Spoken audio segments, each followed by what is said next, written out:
you start already? I started. All right. Do you want to?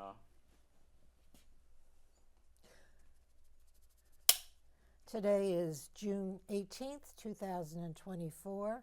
The interviewee is What am I supposed to say? Joe Sabrin. My name is Barbara Beyer. We're in Boca Raton, Florida, in the USA. The interview will be in English.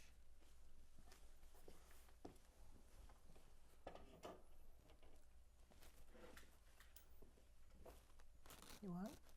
Whatever. Can you please tell me your name? Joe Sabrin. And spell that, please. Sabrin. And your name at birth was? Jurek Shabrinsky. And can you spell that? Okay. Jurek, Y-U-R-E-K, Shabrinsky, S-Z-A-B-R-I-N-S-K-I.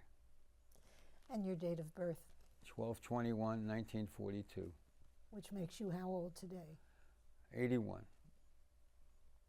Where were you born? In the Vilna Ghetto, which is now Vilnius, Lithuania.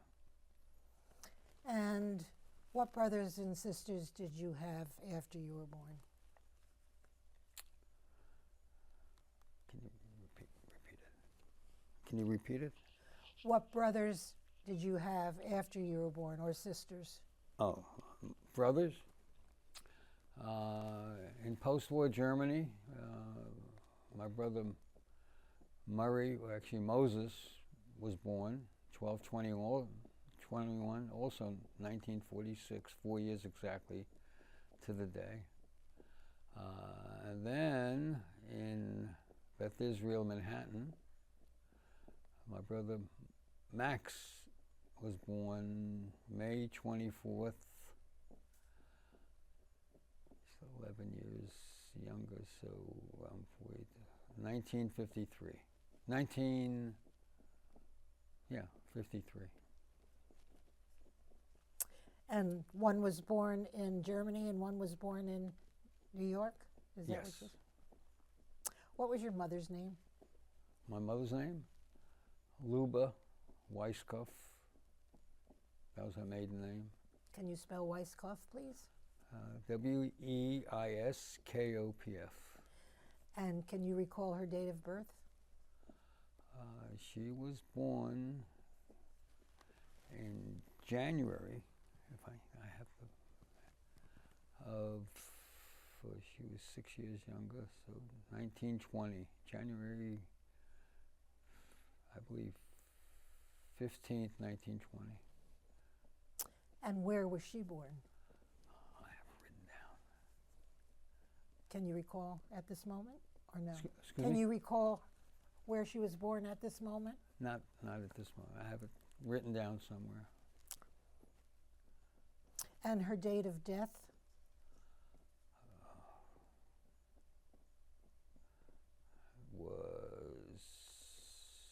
I don't remember. Tell me about your mother.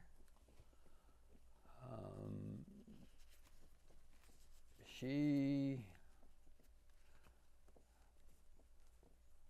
I really don't remember much about my mother. She's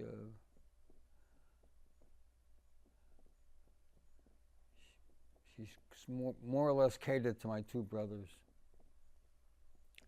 and I was more independent, so I really didn't have much interaction with her. Can you describe her personality?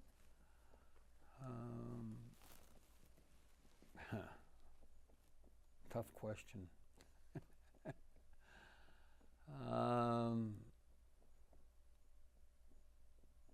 Not very doting.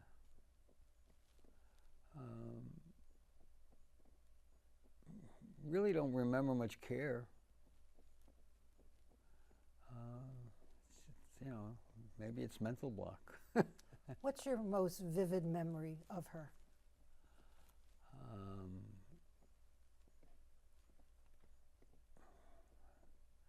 I really don't have one,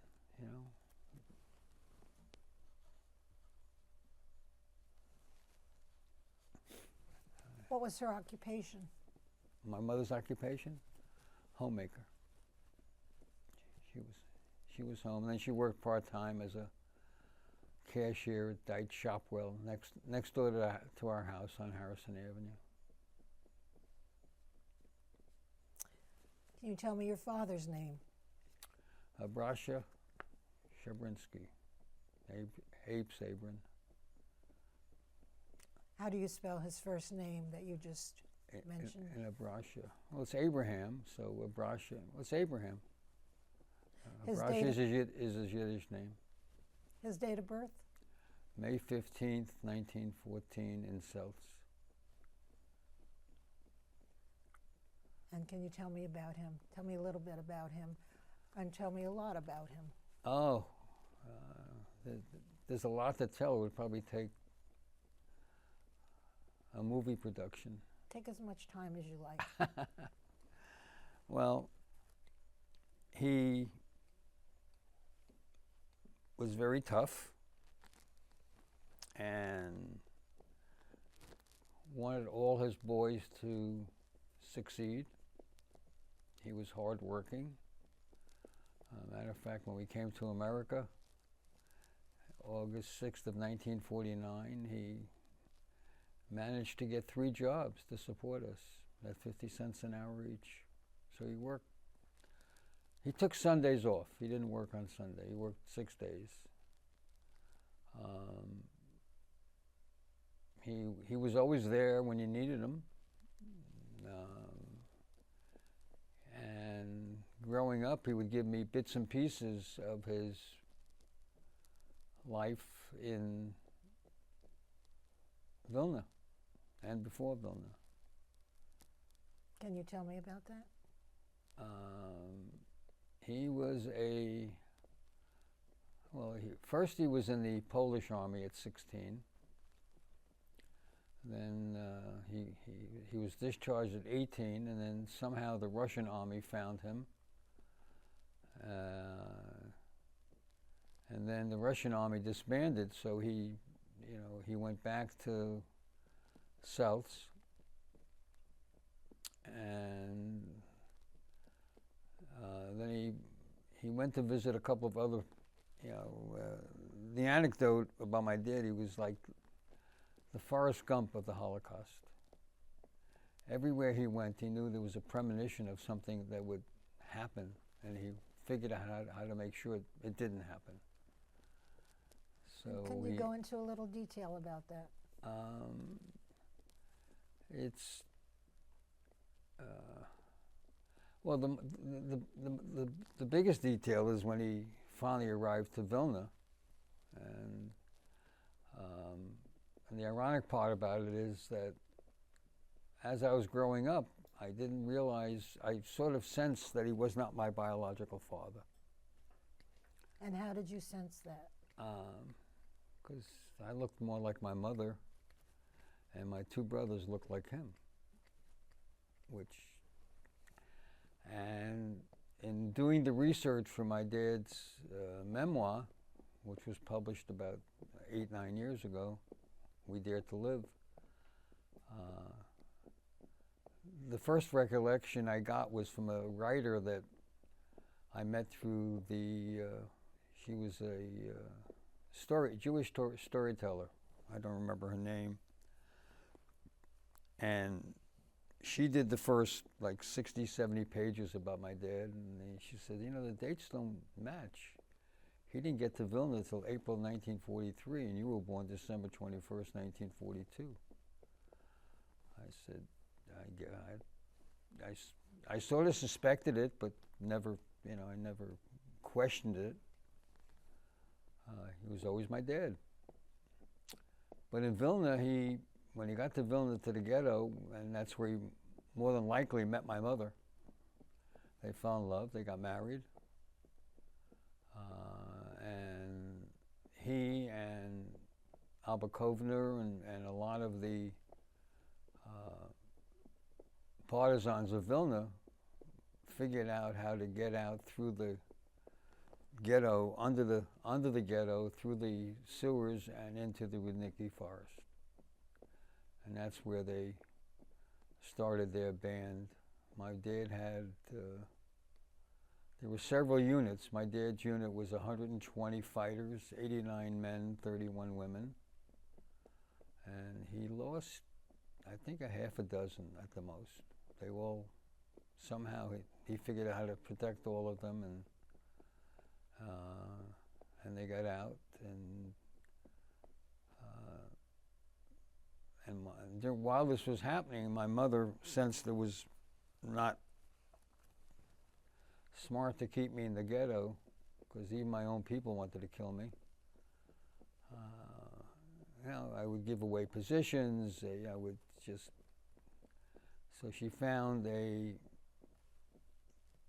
several Polish farmers. She snuck out of the ghetto and in a garbage truck, and found some farmers that would hide me, and she would come and get me. She would come and visit. She had a map of where I was at any given time, and she would move me. She said I was given away for 18 months, and then she said, well, it was only 9 months. I said, where was I the other 9 months? And got no answer. I realize that because you were born in 1942, you were under 2 years old when you were liberated, and the war actually. Vilna was liberated the spring of 1944, and that's when we got our papers to go to the DP camp in Turkheim. What do you actually remember yourself at such a young age? What's vivid in your memory? It's quite interesting, because my son asked me the same question several years ago. Dad, tell me about your childhood. I says, I wish I could remember my childhood. I remember bits and pieces about post-war Germany, living in Turkheim. I know I went to Catholic school because you couldn't admit to being Jewish. I remember making the cross to go into school, and I remember the German kids calling me a dirty Jew, and throwing rocks at me. I remember we had I don't even remember the house we lived in. I know we lived in a house. We had a house, and my father was on the road selling bedding. And I confronted him many years later. He says, Dad, were you part of the group of the Avengers that wanted to poison all the... Because I was laying in bed one night, my wife woke me up, and she says, you got to see this. It was... Koppel was doing a piece on the Avengers. And all of a sudden I had a flashback to all these people in my home. And what do you remember about that? Just a flashback. And then when I confronted my father and I said, were you part of the Avengers? And they wanted to, poison all the prisoners of war in the German prisons. And my father said, no, I wouldn't. They didn't know what they were doing, because the whole scheme did fall apart. Although there was a book written about it, it didn't go as they told it. And I also remember my dad being filmed for the Partisans of Vilna. About 30 years ago, it was a movie, and once he saw and his face is on the, as you see the introduction of the film, there he is, but once he saw the film, he said, you've got to take me out, edit me out, because people are lying. My dad didn't tolerate any lies, or, I still remember the day I stupidly took a candy bar from the next door candy store, and my father found out, and he took a stickball bat and made toothpicks out of it. So he didn't tolerate anything that would anything wrong. So from then on, the straight and narrow was always my way of getting things done. That's one of the reasons I closed my second business, because it got dirty. And what business was that? I was in the technology recruiting business in the heyday, and as technology was growing and money was good, but then I had to do things I couldn't do. What stories did your father tell you later in life that resonate with you today? It was only bits and pieces, and he did speak at a synagogue in Teaneck, and I actually have the speech that my brother, I think, and my sister-in-law helped him put together. And when we heard him speak, he had no accent whatsoever.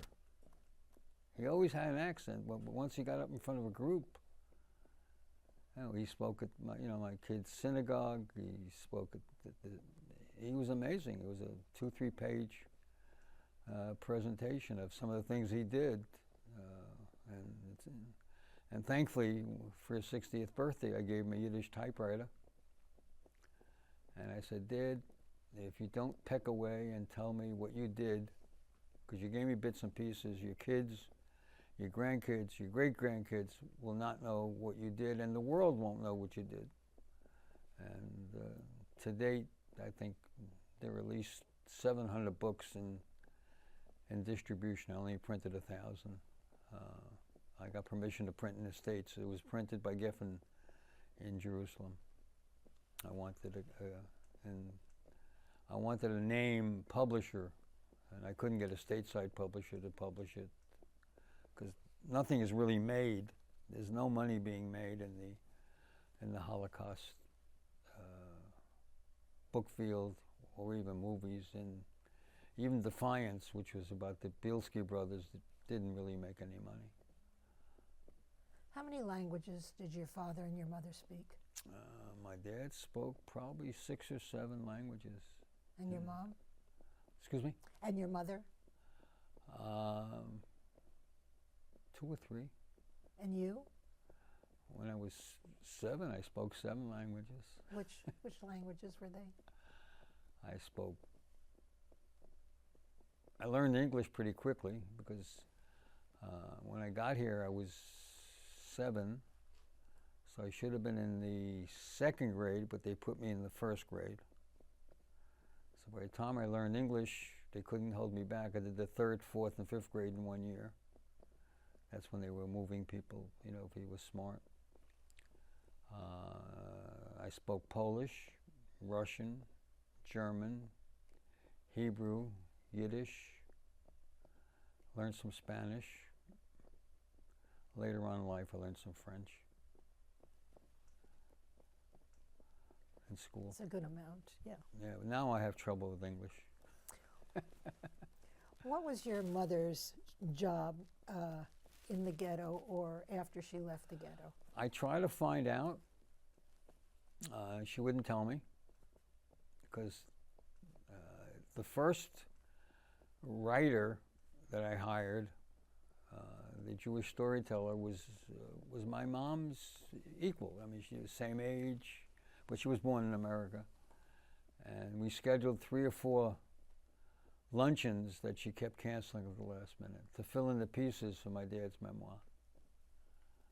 And she canceled every visit. It was too hard. So and then I asked one of my dad's fighters in Tel Aviv, Joseph Hamatz, who passed away about 3 years ago,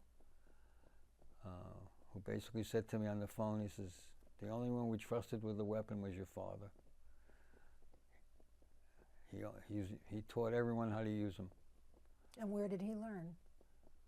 Joseph Hamatz? Now, where did your father learn how to In use the Polish weapons? Army and the Russian Army. At 60. How would you describe yourself as a child?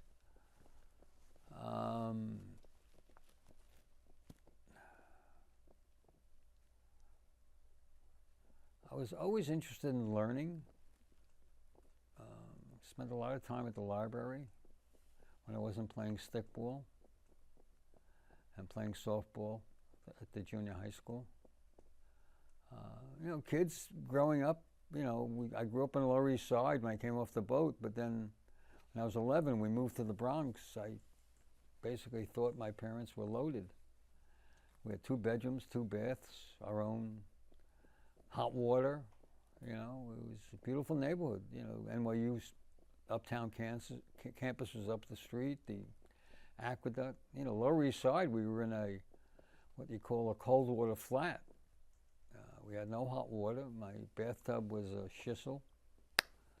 Bathroom was in a hall that everybody else used. Dangerous neighborhood. You had to really be careful. There was gangs we were on East 8th between Avenue A and B, 334 East 8th Street. So moving to the Bronx was terrific. It was, lots of friends. My dad, as I said, my dad worked, 6 days a week. And What was he doing 6 days a week? What kind of job was he doing? mostly using his hands in factories. When as a child growing up, I was smart, got good grades. Junior high school was a breeze.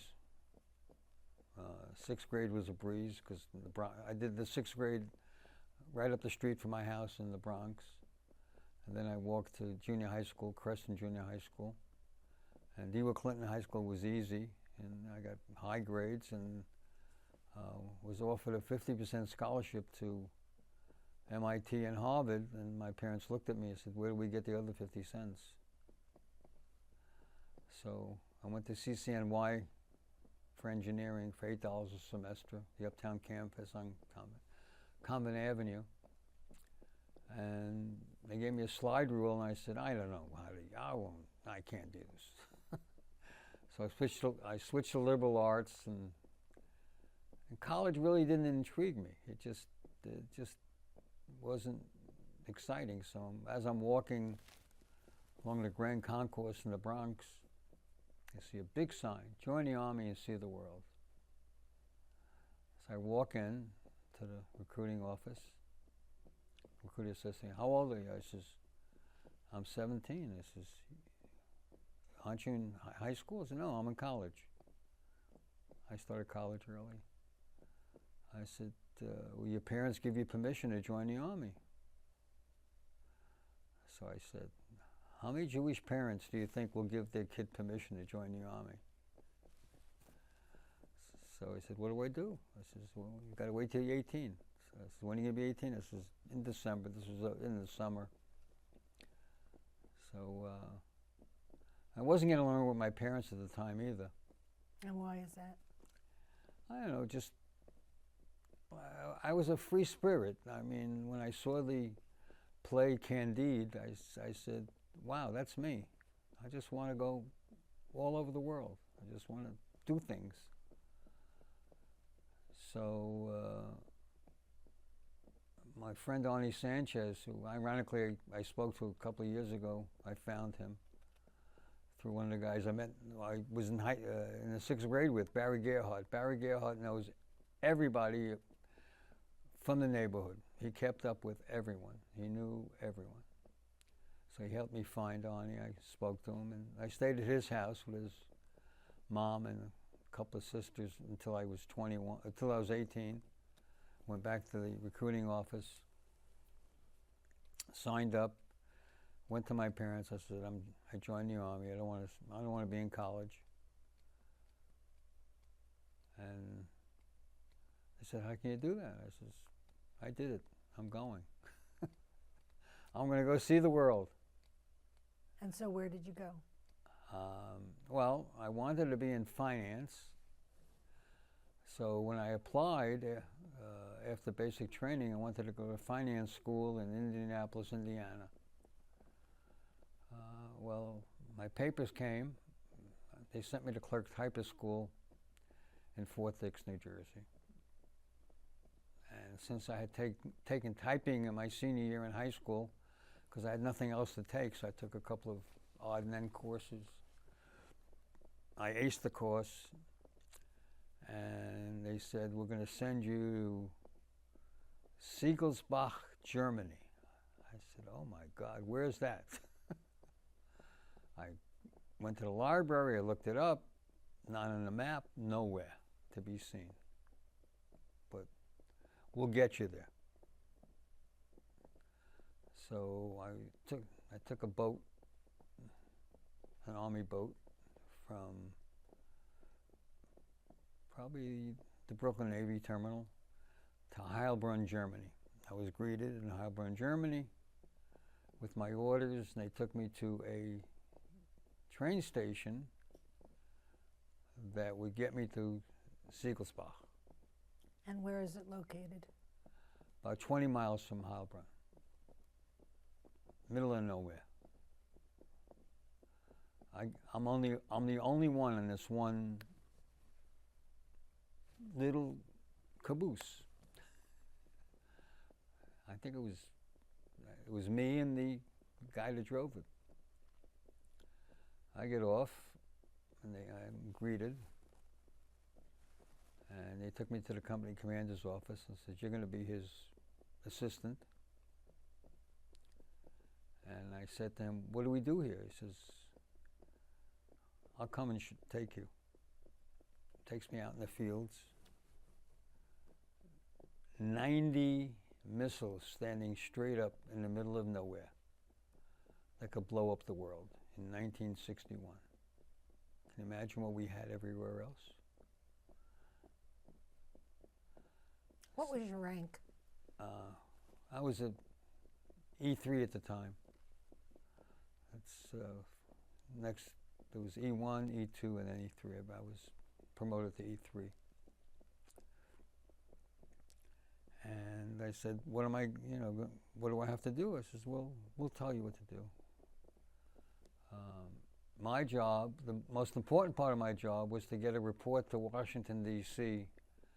every morning of what was going on. And with the time zone difference, we were ahead of D.C., so I didn't have to get up too early.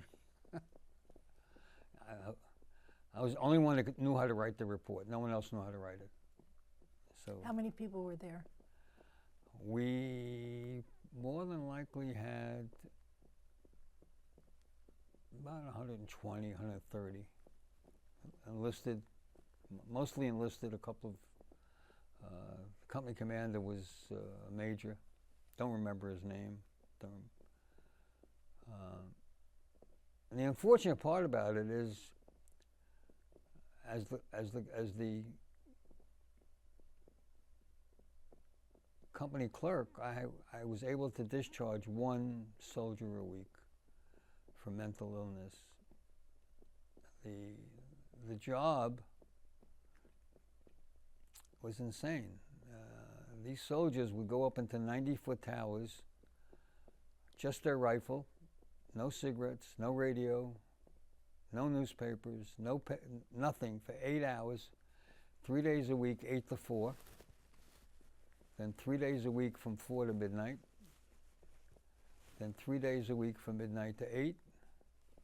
Then 3 days a week. Then they had 3 days off where they were allowed to go on leave to Heilbronn, where they would get drunk, and they would start all over again. So I said to company commander, this is just not the right schedule. Can't we change it? Can I send a Twix to DC and ask for a change? He says, "No, we can't do that." So I sort of got tired of this depot, and I asked the company commander, I says, "How about I get a transfer to Karlsruhe, Germany to battalion headquarters, next level up? I'm doing a good job here now. I'm sure they could use me." So how do you know? Well, I wrote to them. And they're interested. So he said, he approved the transfer. Karlsruhe was great. It was a big city. It was nightlife. It was terrific. But I wasn't there that month because from the day I got in, I took a 3-year sign-up, regular Army. I read every regulation of how to get out honorably early. And the only one I could come up with was to go back to college. And I was being discharged April of '64, and I wanted to start the '64 semester in January at Baruch. I wrote to Baruch, they accepted me. And I put in to early discharge, and so I was in 2 years, 9 months, and 1 day. And I was able in 1963 to send my father $3,000 to buy a cab. He was at that point driving a cab part-time. So I said, it's time you get your own. And he said to me, how'd you make the money? Because after I enlisted, my relationship with my parents finally accepted what I did, because they sent me a plane ticket to come home for 30 days leave in 1962. So I was home for 30 days. First 2 weeks were great because all my friends were off from school. And then, because I came home middle of December, and then after New Year's Eve, it's the first time ever, and I'll never do it again, I was watching the ball drop from Times Square with a friend, Bert Stopnick. It was mobs of people. I lost my raincoat. It was a terrible night, but I'll never do it again. I had asked you to describe yourself as a young person, as a child. Tell me emotionally what you endured from the time you were born until the liberation affected you emotionally. Don't remember any of it. Just, all I have is pictures of my parents picking me up in the orphanage. And how was life in the orphanage? I don't remember any of it. Is it totally blocked from my memory? More than likely. How many members of your family perished during the war? My father was one of 6. He was the only one who survived. My mother was one of 5, and she's the only one who survived. And grandparents? Never laid eyes on my grandparents. Where were your grandparents born? Don't know. And it was something I asked about and never told.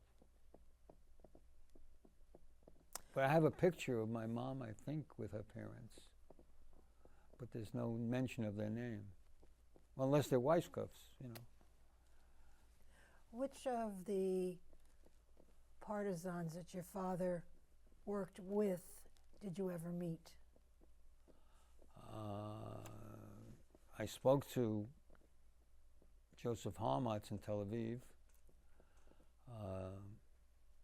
I met one of his fighters on our heritage tour when we went back to Vilna and Vienna. Who was that? She was a professor at the university, and she remembered my father. Because the tour guide that I hired for 2 days in Vilna, I told him everything. He says, why don't you tell me this before you came? Because when I went to the Vilna Gaon Museum, where my father's picture is, I said, that's my father. He said, really? They were all over me. So his gun permit and his picture were in the Vilna Gaon Museum in Vilnius. What It's was still this there. professor's name? Don't remember her name. But she remembered my father, and she said we had a code name for him, Razel, which I think was Fox.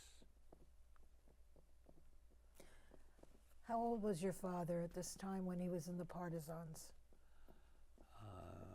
He was probably in his early 20s. He was 6 years old, 5 or 6 years older than my mother. So my mother was like 18, 19 in the ghetto. What is your most vivid memory of those years? Either from 1942 to 1946 when you emigrated to the United States? there's really, well, the only memory I have is on the boat What was the boat? in 1949 coming to America. What was the name of the boat? I have it written down. Don't know off the top of my head. I wrote it down. So that memory is what? Huh? What was that memory then? Getting seasick. And the kids were all together and the adults were all together. So you really weren't with your parents on the ship. How many children were there? Oh, probably 50, 60. Do you recall any of them particularly? No. Never stayed in touch with any of them. Tell me what happened when the boat arrived and where did it arrive?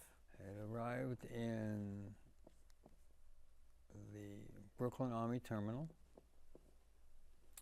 and we were greeted by the Hayas to help us get settled, and my cousins, Abe, my dad's cousin Saul Sabrin, who had come to America years ago. Unfortunately, passed away when I was 11, so very, almost 4 years after we came to America. It was a sudden, and the Hayas said, come with us. They took us to a fancy hotel. There was TV, gave us, beautiful meals. We said, how long can we stay here? I says, about a week. So my father, with I guess the help of my cousin Sal, and he already got a couple of factory jobs. Found a place on East 8th Street for $16 a month. What were your first impressions of New York? Wow, seeing the Statue of Liberty as we came into the harbor. It was. I mean, I took to Manhattan, like, it was great, when I lived on the Lower East Side, I learned how to deliver the New York Post for 25 cents a week so I could go to the movies with my friends at the Loews Delancey. I remember more of the city from my I was just not quite 7 when I arrived here. It was August 49, I became 7 in December, so that's my most memories, the Lower East Side, the Bronx, the Army, but before that, it just doesn't, there's nothing that jumps out. I wish I could, and my mom could have filled in the pieces, but she didn't. So it's, maybe because she didn't fill in the pieces, it just didn't, as they say in Yiddish, it just didn't stem. It doesn't make sense.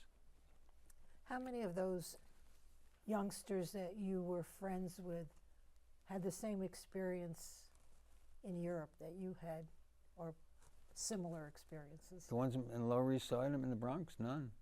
No, nobody came from the war? No, they were all, most of my dad's friends, Sunday was a place to visit. We would exchange visitation. Sunday was the place to have a meal at someone else's home. And the only family that I remember are the Grosses, who I'm still friendly with now. And where were they from? They were born in post-war Germany. So they're much younger than I am. Not much, but they're more towards my brother's age, because he was born in post-war Germany. When you got to New York, what kind of anti-Semitism did you experience at that time? None, really. It was really, we weren't on the Lower East Side long enough. you know, and we're all, we all huddled together as they said when you got off the boat, you were a greenhorn. So the greenhorns all stuck together. We really didn't socialize with anybody else other than our own people and friends. We had cousins in the States. My parents started meeting with them, but I never really met with them that often. I know one of them gave my father his first car, a '52 Plymouth, Harry Berger. And the ironic part about it is I just met he signed our ketubah, and I just met his oral surgeon is here, and that was his grandfather. He's my oral surgeon here in Boynton. So His mom lives here, and she just lost her You second told me husband. about your education and being in the Army. When did you meet your wife? And tell me about that. Well, when I came out of the Army, I lived in Manhattan, East 90th Street. Took a job with IBM. That lasted 9 months because it took them 3 months to get me a $5 raise. So I left my raise on my boss's desk. I says, I'm going to go figure this out for myself. And the employee stock plan was, IBM stock at that time was $606 a share in 1964. And I said, at $8 a paycheck, it would take me almost a year to get a share of IBM stock. So I didn't last. And I went to figure it out for myself. And living in Manhattan was, every night was Saturday night. I mean, there were clubs, there were places to go, and then my roommate, Stuart Hutt, who I did speak to several years ago as well, was living somewhere in the mountain in California. Became very old. He was a hippie, now became a very old hippie. What was his last name? Huh? His last name again was what? Hutt, H-U-T-T, Stewie Hutt. He was dating a girl from FIT who was on the committee, on the Valentine's Day dance committee of 1966. And he said, you have to go with me. I said, what do you mean? I'm not going to a dance. No, you have to go. I don't want to be there alone. And there's a lot of good-looking girls there. And the odds were always in men's favor because there was more females than male, and the males weren't really males. So I went, and I'm standing there, and I see a girl. I tap her. I says, would you like to dance? She says, no. It was Maxine Scheffler, not related to the golf pro at all. We asked her that. She says, no, dance with Sandy. So I asked Sandy to dance. Sandy Stone. Danced. We sort of, hit it off. I took her phone number. And it took a couple of weeks, and I called her. And we went out, and I got to meet her friends. She got to meet my friends. And we sort of hung out, and then finally I asked her to marry me. We got married in '68, so it must have been '67. Thanksgiving of 1967. It was at my mom and dad's house, and they were living in Co-op City in the Bronx. They had finally left Harrison Avenue, and they wanted a nice, pretty new place. And somehow I had the engagement ring hidden in something at the house. So I asked her to marry me. She said yes, and less than a year later, we got married at the Huntington Townhouse in Long Island. And what was the date? Huh? What was the date? September 15th, 1968. And what children were born of this wedding? What children were born at the wedding? No, what children were born subsequently? Oh. My daughter was born July 18th. She's 51, so this is 2015. You do the math, 27. 19. I need a calculator. And her name? Marcy Helen Sabrin. And is she married today? She's married to Yuri Burson. And how many children does she have? They have one terrific son, Alexei Michael Burson, who's going to be a junior at Babson College. He's a very smart boy. And any other children born to that marriage? My son was born April 11th, 3 years later, and he's married to Maddie. Actually Madeline, but I call her Maddie. And he adopted Nicolette, who's special needs, because he met her when she was 4 or 5 in Atlanta when he met Maddie. Her first husband decided to leave when he found out that she was not a normal child. So they fell in love, and Meadow was born 10 years later. She's now going to be 10. What was that name? Meadow Eva. And come July 23rd or 24th, there's going to be a Journey. Her name is Journey, Journe. My daughter-in-law decided at 45 to have a child. 10 years later, so. And what are your children's occupation?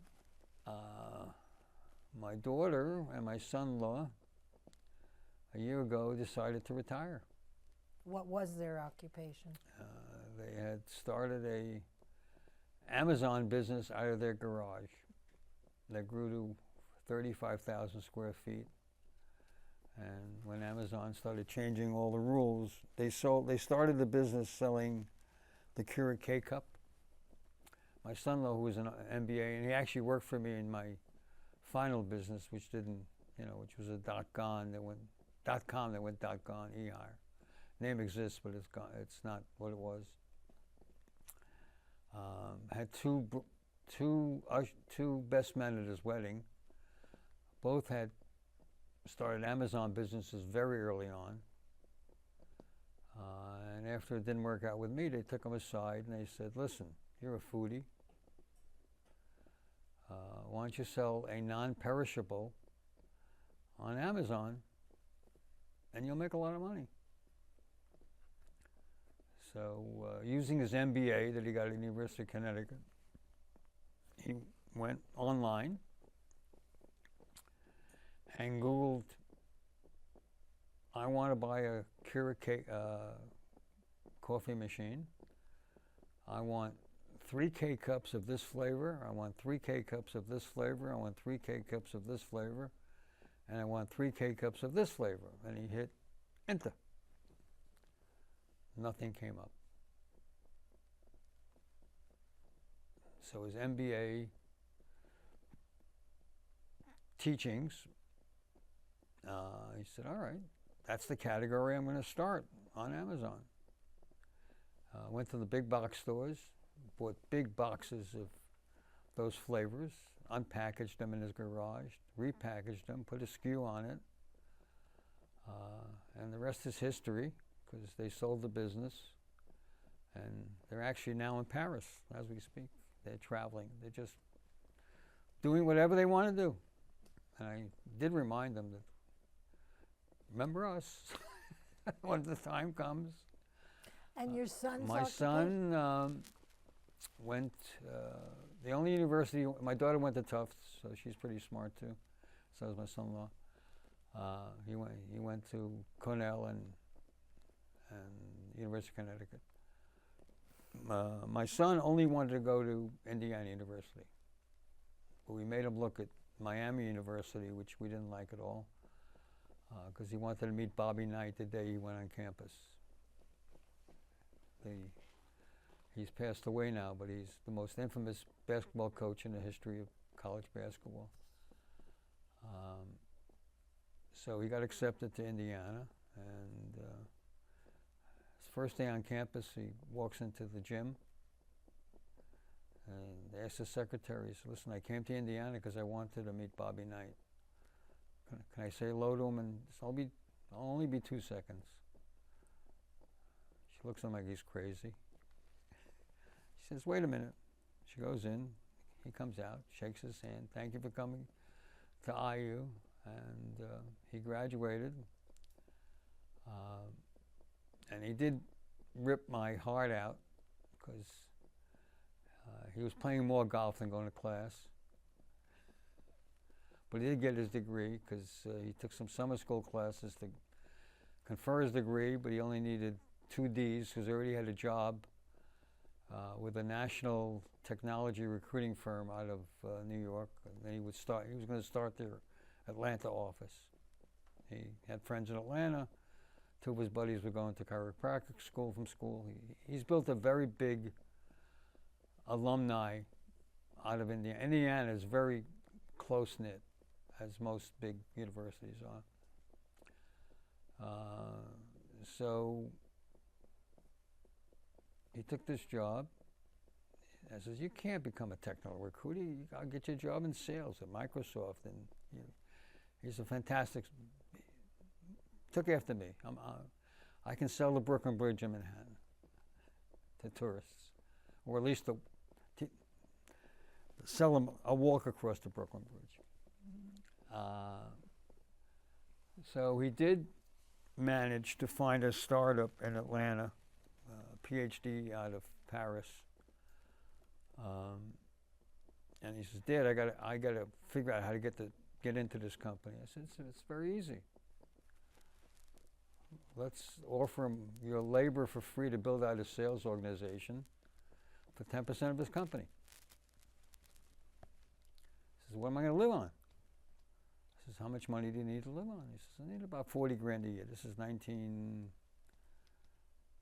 graduated school he was class of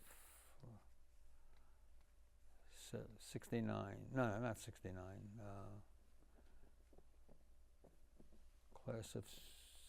My daughter was class of 94. He's class of 97.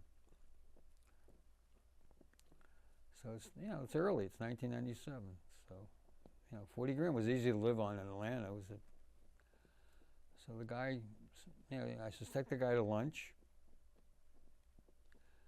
I'll prepay for lunch, most expensive restaurant in Atlanta, and hand him a term sheet." So he said to me, "What's a term sheet?" I said, "Go to the library and figure it out. Go on the internet." For your services, you'll want 10% of his company, and you'll build out a sales organization. So the guy said, "All right, let me think about it." He says, "How are you going to live?" He told him, my dad believes in the company, and he'll support me. A week later, he calls him up. He says, "Listen, I still want you. I don't think it's right your father supports you. I'll give you the 40 grand, but I'll only give you 3% of the company." So I lost my equity of 7%, and it got diluted to 2.5% when the VCs invested, and the company was sold for about $140 million. So my 7% I wouldn't be sitting here with you right now. I'd be jetting the world, but I'm here. So he knows how to build out sales for a startup. He got recruited by a company in the Netherlands where he's now. He's there 4 months. They're an artificial intelligence database company, which is growing by leaps and bounds, and he owns a small piece of this company as well. not as much as he wanted to, but they're paying him very well, and he's okay. They live in a nice place in Austin, Texas. The girls have everything they want, and then some. How often do you talk about living in Europe during the war? How often do you talk about your experiences, even though you were such a young child? Not unless someone asks me. It's just not, I mean, I am putting together my memoir, but I have tremendous writer's block. Every time I want to sit in front of my laptop, I have it all outlined. I've got the chapters. I've got about 4 or 5 chapters done. But I just got a new laptop, which is faster, so that should help. Those 4 or 5 chapters that you started with must have a lot of information that I might not have asked you. What would you like to include in this conversation with me? No, most of it's part of this conversation. How did the experience that you had affect the way you raised your own children?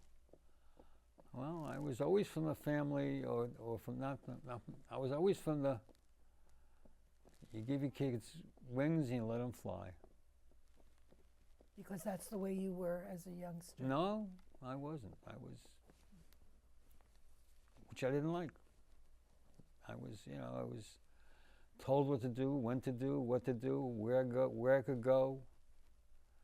And, my kids, knock on wood, they've had some hiccups, but nothing to, compared to, you compare, you ask, compared to other, families that I know, I mean, my kids turned out great. So how did those experiences that you expressed with an iron fist affect them? Well, I didn't, I gave them advice when they needed it, but I didn't force them what to do. I mean, it wasn't crazy that, my son went to Atlanta and then to California and now in Austin, Texas. I would like to have him, 3 blocks away from me, and my daughter is in Connecticut and the same. But, today, thankfully, with all the tools you have, you're always close to your kids and your grandkids, I'm going to call my grandson tomorrow or FaceTime with him. Yeah. Describe yourself now as compared to what you said as a child. Well, I like peace and quiet. I like to read, watch some television, and really, what I really like the most that I'm doing is I have 2 young, one 8th grader that I'm mentoring at a low-income school, and a soon-to-be junior, same school, because the school is in Delray. It starts at preschool and goes all the way to high school. And I also spend time with the March to Miriam folks, which is part of UGA Federation, and I get 3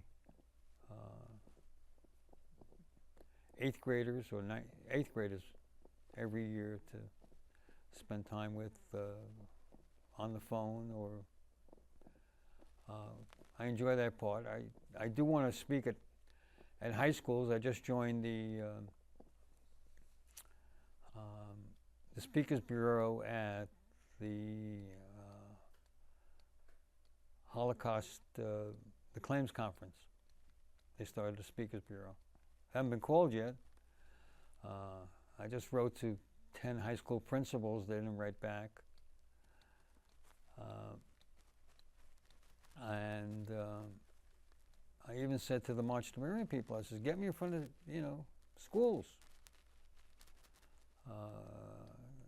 They said, you have a prepared program? I said, no, I'm going to speak from the heart and tell kids what they need to be doing and how they should be doing it. And, and even the mentoring program, which is it's throughout Florida, funded by the state of Florida. It's Take Stock in Children. They help kids get low-income kids get college scholarships, and they have a website. They have a Facebook page, and they asked, what advice would I give the graduating college grads now? So I wrote on the page, I says, which I didn't do, take 10 cents of every dollar you make and put it away and don't touch it. And you'll be a millionaire when you grow up. And give back. What accomplishments are you most proud of?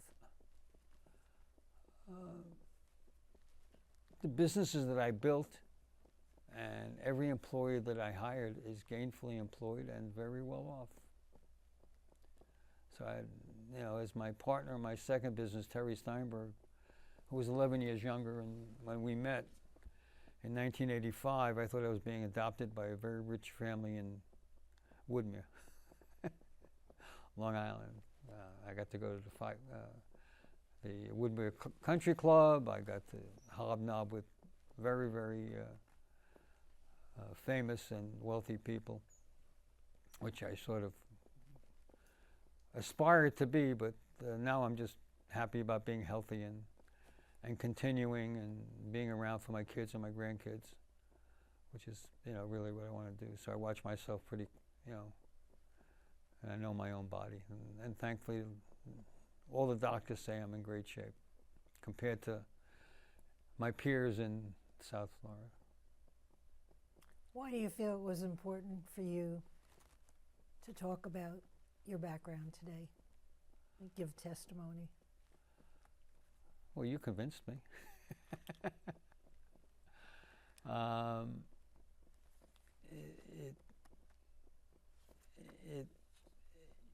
It feels great to be here, and like I said, I would like to be more active, but 4 years ago, COVID sort of stopped everything. Even the March to Miriam people, they really didn't.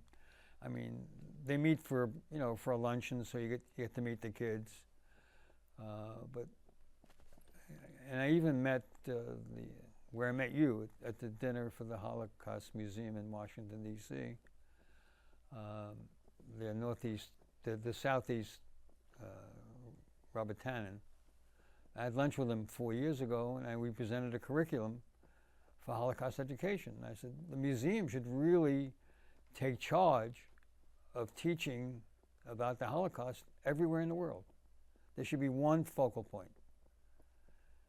And he agreed with me, and to get that to be done is going to be an act of God. There were so many splinter organizations, and everybody tells a different story. And I even had a fight with a lady on Facebook, which I sort of stopped. I mean, it's just the atrocities that go on now. It just shouldn't exist. I tell everybody, if my father was still alive, there would be a partisan organization getting rid of anti-Semitism. He would start it. And if I was 20 years younger, I would start it too. Let's go into today. What are your feelings about what's going on in Israel?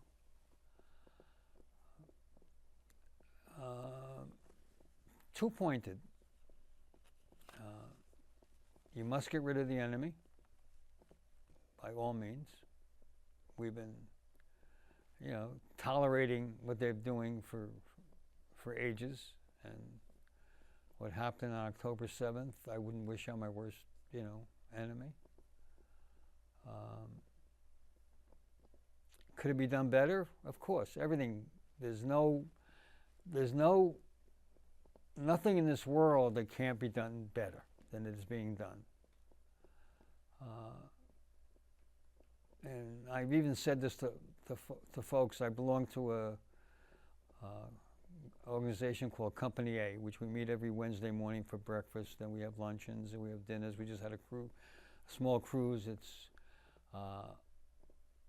old, retired Jewish men in South Florida. We're about 165 members. You got to be asked. My next door neighbor was one of the old-time members, and he asked me to join, and one other friend in the development we live in Boca del Rey, also joined. And I even said this to one of the guys, we were talking about Israel. I says, you know, it's a shame that nobody, not one Palestinian, would open their mouth and say, this is where Hamas is. Not one. So they're tolerating it, and if they lose their lives, so be it.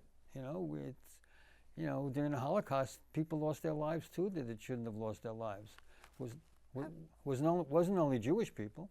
How would you compare what's happening there compared to World War II? You know, they call it a skirmish, but it's not really a skirmish. It's a war. You know, it's a war for, you know, if Israel did not exist today, the Jewish population wouldn't exist the way it is today. How about what's happening on college campuses all over the world? I would fire every president. You know, and you can see that some of the donations of wealthy people are starting to. Universities are so well endowed. I mean, they could, with the pencil point, they could fix everything. And it shouldn't happen. If you want to protest, here's your area. Pick a part that nobody wants to be.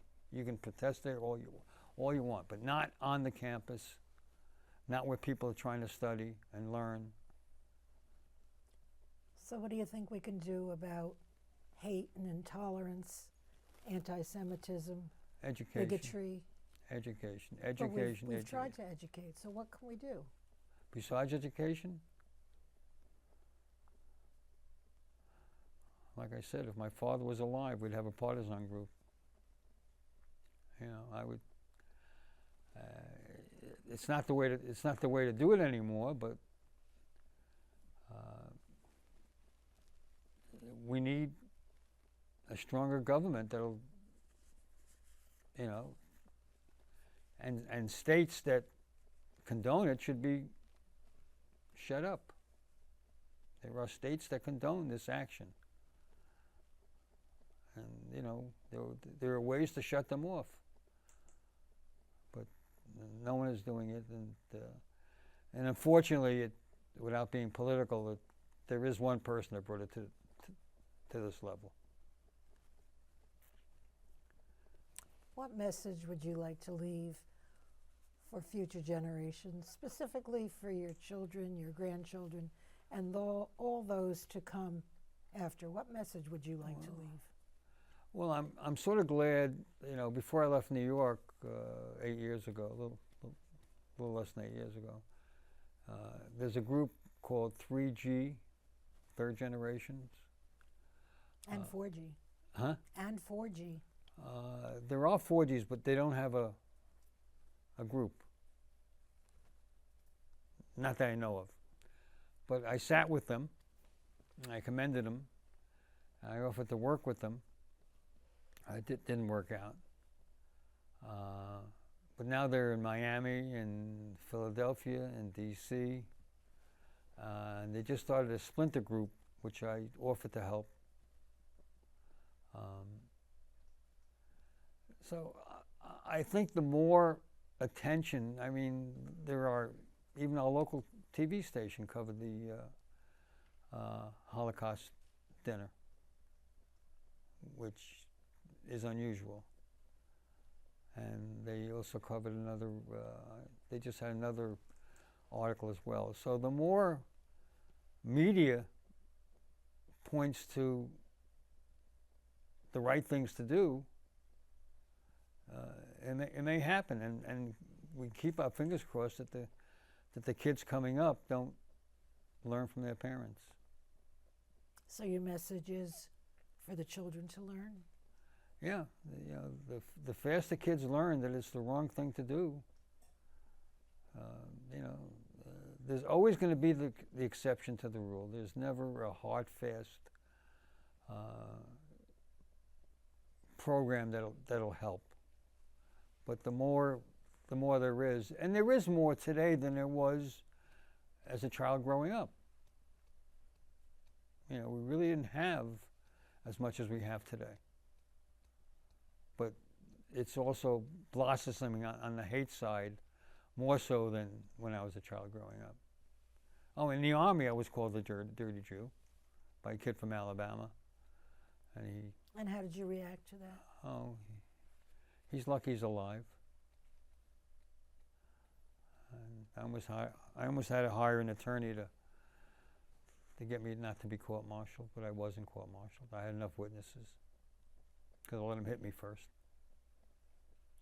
But I was 21, I was strong, you know, I was 160 pounds, you know, built right after basic training. And that was then, this is now. It's, you know, the Kraft Foundation, I think, is doing a lot. You know, their commercials are helping, you know. I wish others would step up as Kraft did. And I think Federation can do more too, but they're not. Is there anything that I neglected to ask you that you'd like to include? No, I want to thank my wife for being very tolerant with me. We're going to invite her here in a moment. Yeah, And I want to thank you. And I want to thank you for, you know, for inviting me, and hopefully when I get my online copy, I'll be able to give it to my kids, my grandkids, and as soon as my grandson graduates from, he's going to start helping as well. My daughter started a little bit. She went to a couple of Holocaust organizations, but she's too busy traveling. And my son is too busy working. Even when he's off, he's working. He's on vacation till Thursday, but he scheduled the mornings to work and the afternoons to vacation. Thank you. So it's hard. So let's stop record. Just wait a minute. You gonna edit my? No, nothing's edited. It's recording. This is, Can you please tell me your name Sandy Sabrin, and your maiden name? Sandy Stone. And where were you born? I was born in Leeds, England, Year?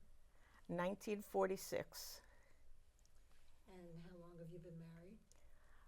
It'll be 56 years in September. How much of your husband's background are you aware of? Most of it, having known his parents and, you know. Mr. Sabrin did tell me that his mother was not very communicative about her experiences. How much of that are you aware of? Well, she wouldn't tell him a lot, but every now and then she would speak about how she saved his life. She told me the story of how she would sneak him out of the ghetto, and he would cry, so she had to get him out because people threatened to kill him. And she hid him with farmers, and when they would tell her that, you know, the Nazis were finding out that they were hiding people, they would move him to other farms, and then he ended up in an orphanage. And how did those stories affect your relationship? Well, since my family was also Holocaust survivors, I understood a lot of it. So, you know, I think that had a lot to do with our understanding each other. What discussions did you have as a family with your own children? I don't know if we had real discussions, but it came up just in conversation at times. You know, not intentional, just because of something we would hear in the news or whatever. And we made sure that his father spoke to Hebrew school for both kids. He went and spoke to their Hebrew school classes several times. And how were the children They were thrilled that he was there. They were crazy. He was a wonderful grandpa. Can you tell me about him as a person? I mean, if I was working and busy, he would pick them up from school. He was the emergency contact. So he would pick them up at school. He would take them to a doctor if he had to. He stayed overnight and babysat once. So his mother was always too busy with other people to do that, Other people's children. with other people's children. Doing what? She babysat, and they paid her to babysit, and that was more important to her than her own grandchildren. So And what was your occupation? I was an interior designer, still am. Well, you retired. Well, yeah, but Why do you think it was important for your husband to give this interview? I think it was important for him just to record what his family was about and what they went through, you know, to make sure that it wouldn't be forgotten, like all of the histories. What part of his background has impacted you the greatest, made the greatest impact? I'm not sure. I don't know. I possibly realizing that his father was really a stepfather and not his birth father. That was a difficult thing to learn. And have either of you gone further into finding out anything? I have wanted to. He doesn't want to. I did the DNA test. Yeah, but that didn't do anything. There are other ways. What does it mean to you to be a Jewish family? Well, I was never a very religious Jewish family. My mother's family was in Vienna, and so they were Viennese and Jewish, not Jewish Viennese. But she did have a bat mitzvah in Vienna, which girls did then. My father came from a religious family, but I never really knew I didn't know my father's parents because they stayed in England and we came to America. But, you know, we were always celebrated the holidays and made sure that our children knew that they were Jewish and, you know, traditional. Everything traditional. How did your own parents survive the war? My mother at 17 was sent on a train with money sewn into the lining of her coat to England because my aunt, my father's sister, had been in England because of the Depression from the late 1920s and got my mother a job and got other people jobs. My aunt, whose testimony is part of Shoah, she must have saved at least 200 people. What was her name? Wanda Walton. And she was amazing. She got work papers. And my father had been arrested in Vienna, and he went to Buchenwald and Auschwitz, and my aunt got him papers to get him out. And so he had 24 hours to leave Vienna and got to England. And she got her parents out and many, many others. Your parents' names were? My father was Sidney or Sigmund Hochstein, and my mother was Eva Kodichek Hochstein. Can you spell that? Hochstein. And The Kodichek, that's a tricky one. It's a Czechoslovakian. Kodichek.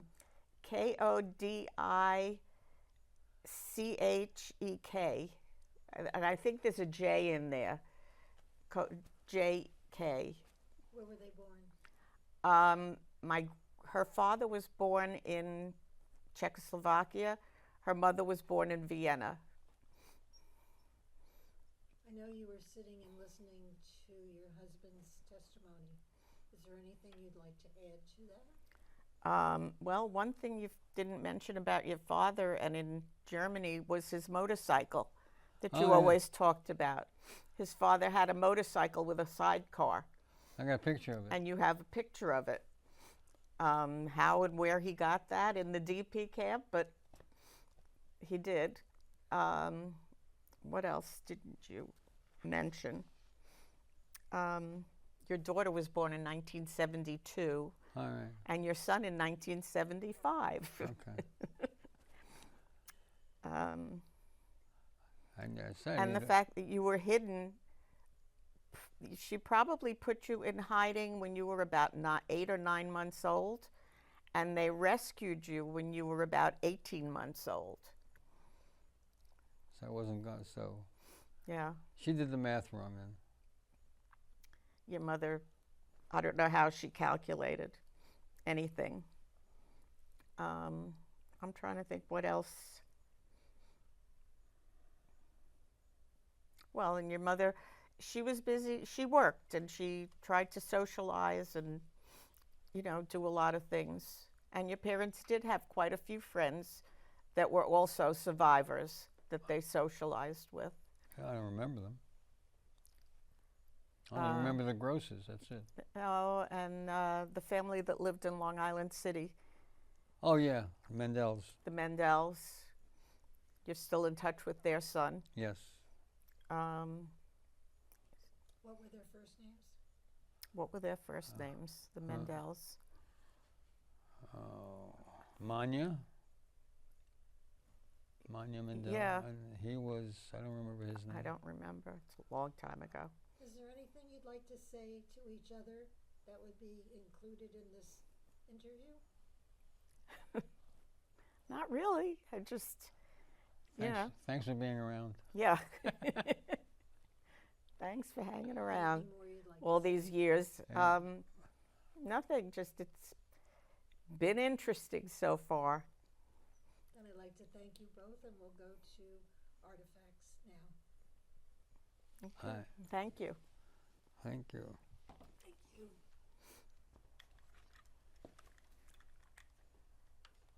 All right.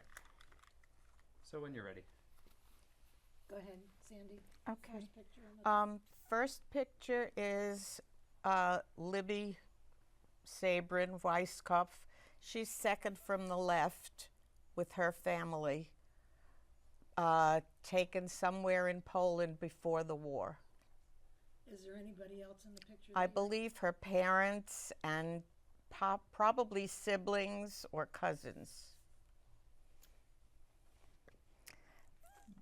That's Luba or Libby as a young woman. Not sure when that was taken. The next picture is Joe's father, Abe Sabrin, also in his early 20s. The next picture is after they met. I don't know if they were married or where they were. The next one is Joe, probably in Germany. Yep. Then there's Joe and his baby brother, who was born in Germany in the DP camp in Turkheim. The name? Murray. And there's Joe and his father in Germany, all dressed up. What year? No idea, but he looks like he's about 4 years old, so it's probably about 1945, 46. And the next picture? The next picture is taken in the U.S. with Joe and his brother Murray and their baby brother Max. The picture above, Just the center picture. the center picture is his parents when they picked him up from the orphanage, when they found him. Above. And the picture above that is his father on his motorcycle in Germany. And back to the next row again. That's his parents at some kind of a celebration, a family picture with all 3 boys. And his parents also somewhere in the 1960s, it looks like. And Joe in his army uniform. And his father giving his testimony. That's either at Yad Vashem or at a synagogue where he gave a speech. The next picture is an older, his father older. Then there are two pictures of his brother Max's wedding with, I'm gonna pause real quick. okay, Bring that just a little bit closer. Perfect. Thank you. That was big. yes, you were. You were huge. Okay, perfect. And you talk about That was at Max's wedding, where our daughter was the flower girl and our son was the ring bearer. That's Marcy and Benji. And Joe's brothers and his youngest brother Max getting married. And then the next one was the men in the bridal party, Joe, Max, Murray, and little Benji, the ring bearer. and then the book. Above that is his father's book, his father's memoir, which was translated from the Yiddish that he typed about his time as the commander in the partisans during World War II. And the center is the affidavit stating that where Joe was born and when he was born, because he had no birth certificate, having been born in the ghetto. I needed that to get a U.S. citizenship. Thank you very much. Okay? Huh. What's huh? What's huh? What's huh? I should have read it sooner. Why? What does it say? She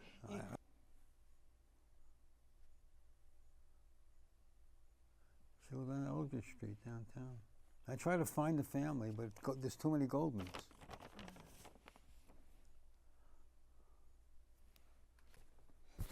All right, when you're ready.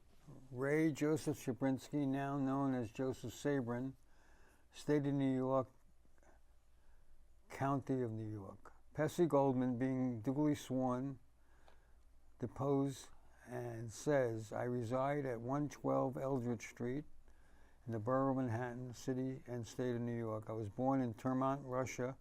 Doesn't say what date. I am a naturalized citizen of the United States under certificate number 7380563, dated November 11th, 1954. From Termont, Russia, I was taken to Jewish ghetto in Vilna, Poland. There I met Abraham and Libby Phyllis Sabrin. At that time, their name was Shabrinsky. We became good friends and were together all of this time. On December 21st, 1942, Libby Phyllis Sabrin, the wife of Abraham Sabrin, gave birth to a son while in the ghetto in Vilna. They named him Joseph Shabrinsky, is now known as Joseph Sabrin. I was present at all of the functions conducted by Abraham Sabrin as father of the boy of Joseph. I saw the boy daily. We were all together in the ghetto in Vilna, Poland. When Abraham Sabrin, his wife Libby Phyllis, and family came to the United States, my husband Lizer and I renewed our friendship with them. I met the son Joseph again and knew him immediately to be the same one who was born to them in December of '42, while in the ghetto in Vilna, Poland.